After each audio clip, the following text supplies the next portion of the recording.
we have for you in sports business, but we're going to start it off with Formula One, as details coming in from Formula One show that they are close to adding a 5-year deal worth of $150 million.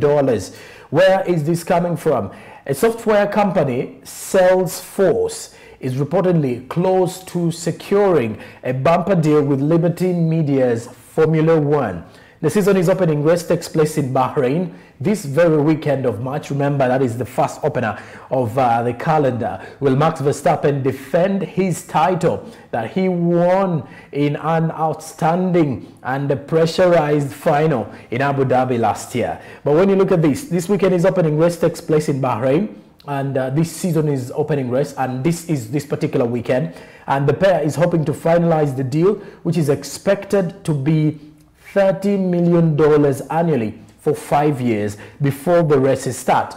Now, Salesforce would be included in Formula One's global sponsorship tier, as Formula One has brought in a flurry of sponsorships recently as the sport gains more popularity. Remember, even the viewership did increase last year in Formula One. When you look at the streams that came by, you look at the sponsorships that came in, the deals were quite vast during that particular tenure of the 2021 Formula One season. As we look at this situation as well, Formula One has brought in a flurry of sponsorships recently as the sport keeps on gaining more popularity.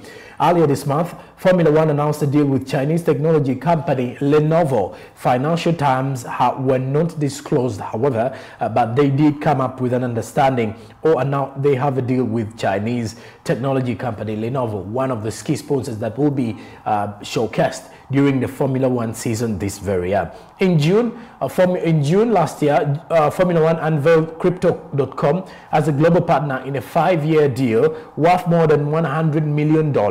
And in 2020, Saudi Aramco announced its own global partnership with Formula One. The US will host Miami Grand Prix for the first time this year, adding to its race in Houston, Texas. So that means the US now has 2 venues and 2 Grand Prix to showcase in the calendar year for the Formula One, starting with the Formula One season 2022. And Formula One's fourth quarter revenue increased to 62.3%, increased from 62.3% up to $787 million, with viewership reaching 1.55 billion last season, as the revenue of the full year hit $2.14 billion US. Wow, you can easily imagine how Formula One is making that money.